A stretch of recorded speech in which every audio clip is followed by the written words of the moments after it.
Scary telling.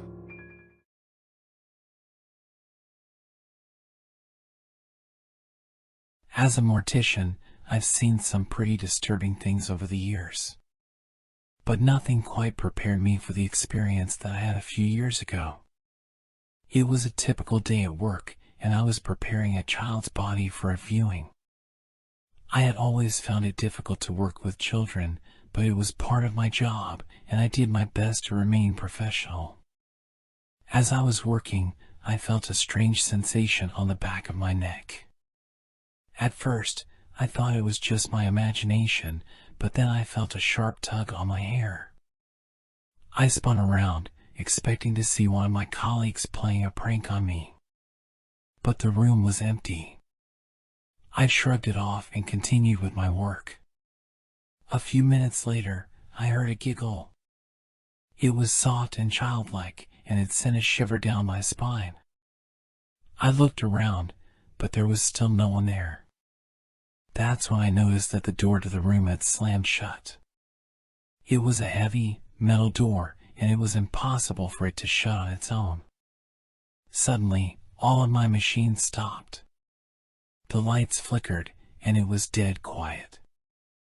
I felt a sense of panic rising in my chest. Something was very wrong, and I didn't know what it was. I tried to remain calm and focus on my work. After I was finished, I dressed the child's body in a clean white suit. But as I was putting on the last button, I felt a tap on my shoulder. It was a light touch, but it was enough to make me jump. When I turned around, I saw nothing. But then I felt warmth around my middle, as if someone were hugging me. It was an unmistakable feeling, and it made the hairs on the back of my neck stand up. I knew then that I was not alone in the room. I had heard stories of ghosts haunting mortuaries before, but I had never believed them. Now, I was beginning to question everything I knew about the world.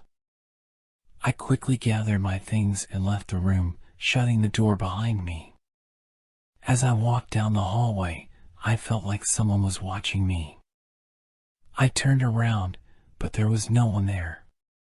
Over the next few days, I couldn't shake the feeling that I was being followed. Every time I turned around, I expected to see a child's face staring back at me. I was starting to lose my grip on reality. One night, I decided to do some research on the mortuary. I discovered that there had been a child who had died in the building many years ago. The child's name was Emily, and she had been playing in the mortuary when she had accidentally fallen down a flight of stairs. The more I read, the more convinced I became that Emily's spirit was still trapped in the mortuary. I knew that I had to do something to help her move on. The next day, I went back to the mortuary. I walked into the room where I had felt her presence, and I spoke out loud to her. I told her that it was okay to let go, and that she didn't have to stay in the mortuary anymore. As I was leaving, I felt a tap on my shoulder again. But this time, it was different. It was a light touch, almost like a gentle kiss on my cheek. I knew then that Emily had finally found peace. From that day on, I never felt her presence in the mortuary again. But the memory of her still haunts me to this day. And every time I prepare a child for a viewing, I say a silent prayer for Emily and all the other children who have passed away too soon. It's a small comfort, but it helps me to feel like I'm doing something to honor their memories. Now, I tell this story to anyone who will listen, hoping that it will serve as a warning to those who work in mortuaries. The dead may not always stay dead, and it's important to be respectful of their spirits. But as much as I try to rationalize what happened that day, I still can't shake the feeling that there's something more to it. Was it really just Emily's spirit, or was there something else lurking in the shadows? I may never know for sure. But one thing is certain, I'll never forget the child in the mortuary.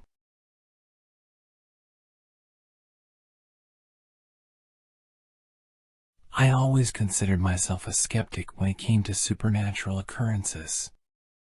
That is, until the day I lost my necklace and it mysteriously reappeared months later under my pillow. It all started when I went to bed one night wearing my favorite necklace. It was a beautiful gold chain with a small locket pendant that had been passed down from my grandmother. But when I woke up the next morning, the necklace was nowhere to be found. I searched high and low, tearing apart my house in a desperate attempt to find it, but it was nowhere to be found. Days turned into weeks, and weeks turned into months. I had all but given up hope of ever finding my beloved necklace again. That was until one morning, I woke up to find it resting on my pillow. I was startled at first, wondering how it had gotten there, but quickly brushed it off as just a fluke. But then, strange things began to happen in my house. Doors would open and close on their own, and I would hear faint whispers in the middle of the night. At first, I thought it was just my imagination playing tricks on me, but the occurrences became more and more frequent. One night, as I lay in bed, I heard a rustling sound coming from my jewelry box. I cautiously got out of bed and approached the box, only to find that the necklace was glowing with an eerie blue light. I was terrified and quickly shut the box, convinced that something sinister was going on. I couldn't shake the feeling that the necklace was somehow cursed or haunted. I even tried to get rid of it, but it always found its way back to me. It was as if the necklace had a life of its own and was determined to stay with me. One day, I decided to do some research on the necklace and discovered that it had been owned by several generations of my family, all of whom had experienced strange occurrences while wearing it. Some even claimed that the locket contained the spirit of a deceased family member. I knew then that I had to get rid of the necklace for good. I took it to a pawn shop and sold it, relieved to finally be rid of the cursed object. But as I walked away from the store, I heard a faint whisper in my ear, "You can never truly get rid of me." From that day forward, strange things continued to happen around me, and I knew deep down that the necklace was still with me, even though I had sold it. It was as if the curse had transferred to me, and I was doomed to live with it forever. Now, as I sit alone in my house, I can feel the presence of the necklace all around me. It's a constant reminder that some things are better left alone and that the supernatural world is very real. I can only hope that someday I will be free of the necklace's curse, but until then, I am trapped in a never-ending nightmare of the unknown.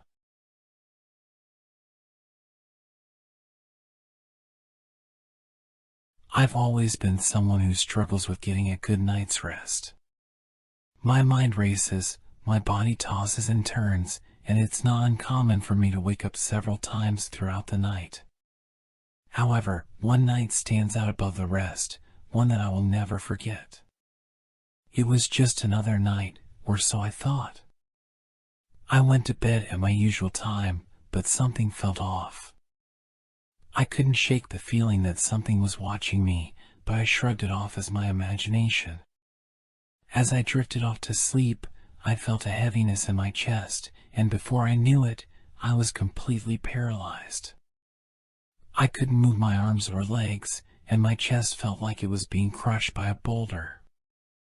I was fully aware of what was happening, but I couldn't do anything about it. Then I heard it, a whisper that chilled me to the bone. "Relax." My eyes were open, and I could see the ceiling, but I couldn't turn my head to see where the voice came from. I was trapped in my own body, and it was the most terrifying experience of my life. The whisper came again, but this time it was louder.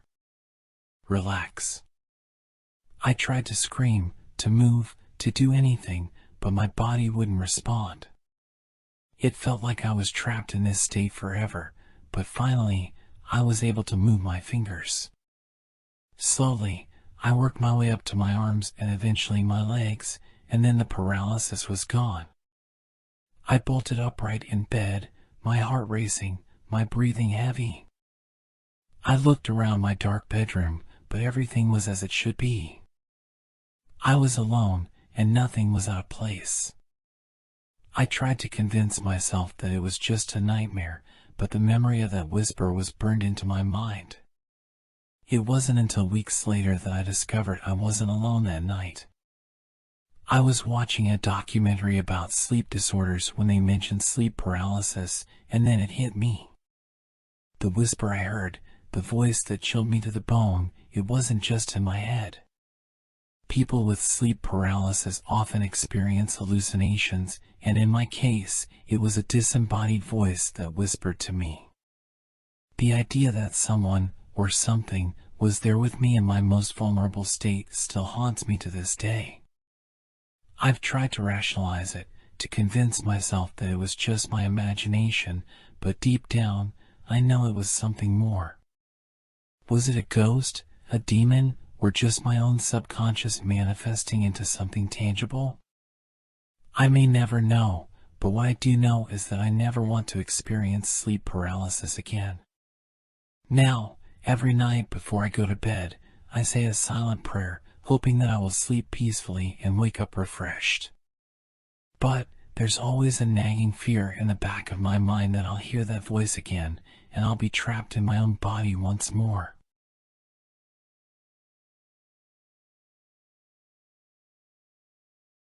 I woke up one night needing to pee, and as usual, I grabbed my phone and headed towards the bathroom. I was half asleep and scrolling through my social media feed while walking down the dark hallway. Suddenly, I bumped into someone, and my heart skipped a beat. I muttered an apology without looking up and continued towards the bathroom. But then something strange hit me. I realized that I was alone at home and not in my bustling high school. I quickly turned around and shone the flashlight on my phone in the direction of where I bumped into the person. To my shock, there was no one there. I shrugged it off and continued to the bathroom. The next day, my boyfriend came over to pick me up for the movies. As we were walking towards his car, he asked me why I was staring at him through the upstairs window last night. I was taken aback and confused. I had been sleeping all night and had no idea what he was talking about. He explained that he saw a figure in a white dress staring at him through the window, and he thought it was me. I laughed it off and assured him that it wasn't me. But then he said something that sent chills down my spine. He asked me why I had changed out of my white dress before looking out the window. I froze. I didn't even own a white dress. I tried to shake off the uneasiness and continued with our plans for the movie. However, my mind kept going back to the incident from last night. The thought of a girl in a white dress, that wasn't me, looking out of the window was terrifying. The following night, I couldn't sleep. I kept thinking about the ghostly doppelganger that my boyfriend had seen. Was it a ghost, or was it something else? The uncertainty was driving me crazy. As the night progressed, I heard strange noises coming from upstairs. I tried to ignore them, thinking it was just my imagination playing tricks on me. But the noises continued, and they were getting louder. I decided to investigate and grabbed a flashlight. As I was making my way up the stairs, I saw a figure in a white dress standing at the top of the stairs. My heart dropped, and I froze in fear. It was the same girl that I had bumped into the other night. Her face was pale, and her eyes were empty. She just stood there, staring at me. I couldn't move or speak. The girl started walking towards me, and I was paralyzed with fear. I tried to run, but my legs wouldn't move. I closed my eyes and braced myself for the worst. But then something strange happened. The girl walked right through me and disappeared. I opened my eyes, and she was gone. I never saw the girl again, but strange things continued to happen in my house. Doors would open and close by themselves, and I would hear footsteps and whispers at night. I couldn't explain it, and I was too afraid to tell anyone. Eventually, I moved out of the house and into a new place. But the memories of the ghostly doppelganger still haunt me. I often wonder who she was and why she chose to appear to me. Was she a lost spirit looking for help, or was she something more sinister? I may never know the answer, but one thing is for sure, I will never forget the terror I felt that night.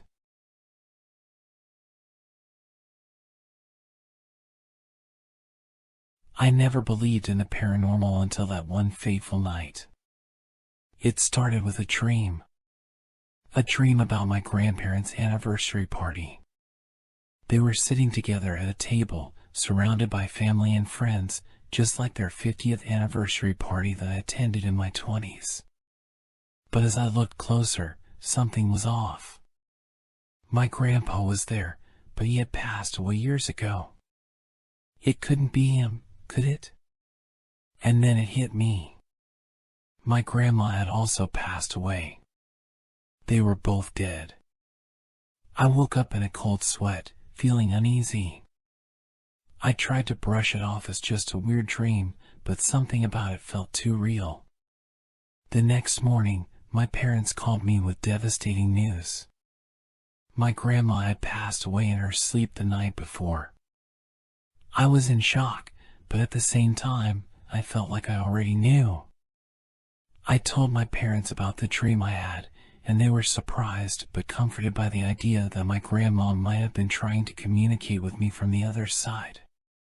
Days passed, and I couldn't shake the feeling of being watched.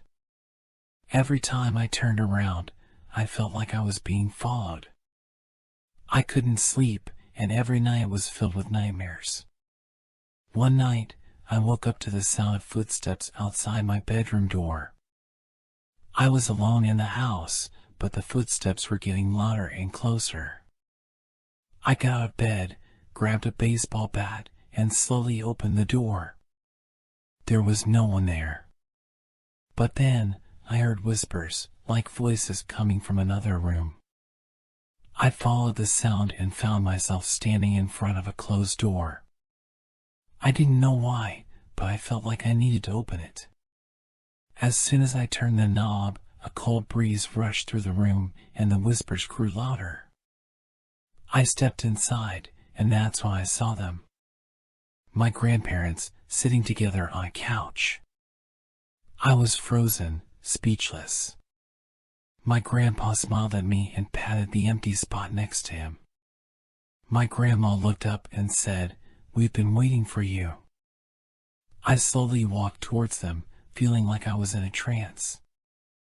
I sat down next to my grandpa, and he put his arm around me. Everything felt so real, but at the same time, I knew it couldn't be. They were dead.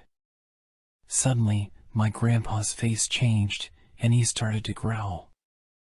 The room grew dark, and the whispers turned into screams. My grandma's face twisted into a horrifying smile, and she lunged towards me. I woke up in my bed, sweating and shaking. It took me a while to calm down and realize it was just another nightmare. But this one felt different. It felt like a warning, like something was trying to tell me that my grandparents were not at peace. I never had a dream like that again, but I still feel like my grandparents are watching over me, trying to communicate with me from the other side. And sometimes, I hear whispers in the night, and I wonder if they're still waiting for me.